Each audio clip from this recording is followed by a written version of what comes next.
Rome didn't collapse in a single night. Empires don't need invading armies to crumble. Sometimes they rot from within their own marble walls.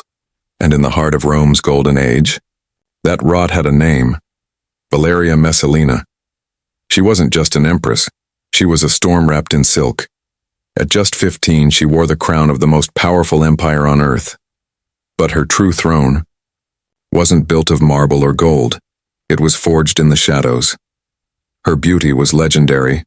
Her power intoxicating. Her secrets deadly. Senators feared her whispers more than a general's sword. Noble families hid their daughters. Soldiers lowered their eyes. Even the emperor himself. Her husband could not control her. In the night, pleasure became a weapon. Desire became a throne. And shame became her empire. Rome remembers her name not out of love, but out of fear.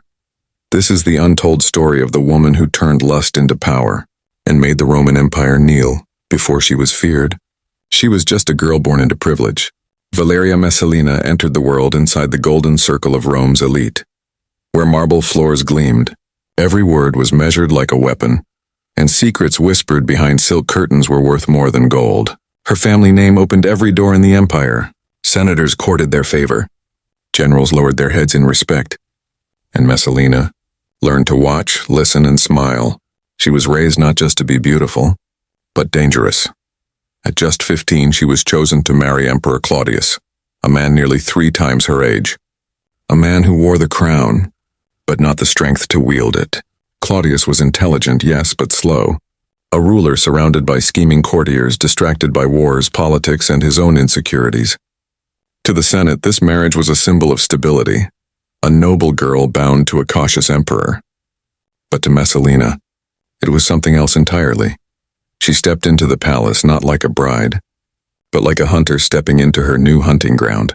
Behind the gentle smiles and lowered eyes, a storm was already forming. She understood one thing better than most men in Rome. Power doesn't wait to be given. It is taken when the marble halls of the Palatine Palace went silent. The real empire awoke. The guards thought their empress slept behind gilded doors. But beneath a hood of black silk, Messalina vanished into the night. Down the narrow, torchlit alleys of Rome, places where senators would never set foot, she walked as a shadow. Brothels, taverns, hidden houses where pleasure was currency and fear was law. She didn't come as a guest. She came as a queen in disguise.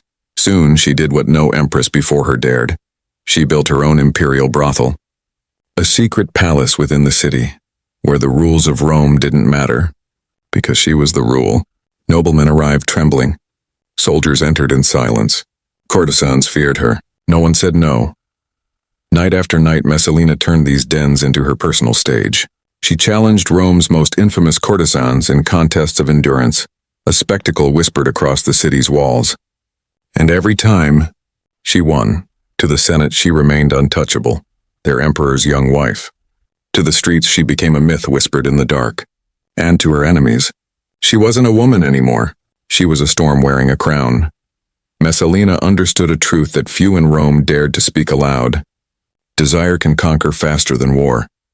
While Emperor Claudius sat upon the marble throne, distracted by senatorial debates and imperial decrees, she was building something far more dangerous than armies.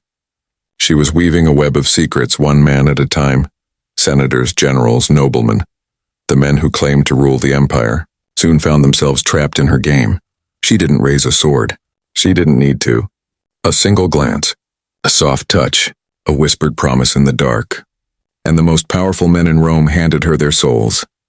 Behind the palace curtains, Messalina collected more than lovers. She collected weaknesses, their private sins, their whispered confessions, their shame. And with every secret, her grip on the empire grew tighter. One by one, the mighty became her puppets. And Rome, the empire that once conquered the world, now danced on the strings of a teenage empress. Behind the towering marble walls of the imperial palace, the night no longer belonged to Rome. It belonged to Messalina. What began as secret indulgence soon turned into rituals, twisted ceremonies where pleasure and power became indistinguishable. The Senate's most respected men stood not as rulers but as playthings. She stripped them of dignity, forcing nobles to kneel before slaves, turning the mighty into spectacles of shame. Every gasp, every humiliation, every fall from grace fed her empire, and Messalina stood above it all like a dark goddess laughing in silk and gold. No law could touch her. No man could stop her. She was the storm at the heart of Rome's decadence, but power built on humiliation is like fire. It glows the brightest, just before it consumes itself, and as the flames rose higher, the empire began to tremble. Every empire has a moment when desire crosses the line into madness. For Rome, that moment was Messalina's wedding night. While Emperor Claudius was miles away, loyal, distracted, and blind, the Empress walked into a temple not as a wife, but as a bride. She wore silk white. Gold shimmered on her wrists, and beside her stood Gaius Silius, the most handsome noble in Rome. Priests blessed their union. Guests cheered. It wasn't a secret affair. It was a public coronation of betrayal. She didn't just defy her husband. She mocked the emperor. She mocked the empire itself. In that single night, Messalina turned love into war. The Senate fell silent. The palace trembled. And for the first time, the old emperor opened his eyes, not to the woman he married, but to the storm he had created. The empire she ruled with whispers and silk finally roared back with steel. Soldiers stormed the palace she once commanded. Senators who once knelt at her feet vanished like smoke. Lovers, allies, every promise shattered. Messalina ran through the marble gardens she had called her kingdom. The same paths where she once laughed now echoed with the sound of boots. She begged. She bargained. But mercy doesn't bloom in a garden watered with humiliation. The emperor said nothing. The Senate gave no trial. The crowd wasn't there to cheer, just a silent order. And a blade waiting in the dark. The woman who ruled Rome's knights, the empress who made emperors tremble, met her end alone. In the shadows she once controlled, Rome tried to erase her. Her statues were shattered, her name carved out from stone like it never existed. History, written by men, buried her story in silence. But shadows do not die that easily in taverns and back alleys in the hidden corners of power. Her name lived on as a whisper. The woman who conquered the empire without a single sword. The empress who turned desire into her throne. To the Senate, she became a warning. To the people, a legend. To history, a ghost that still walks the marble halls of Rome. Messalina's empire may have burned, but her shadow never left.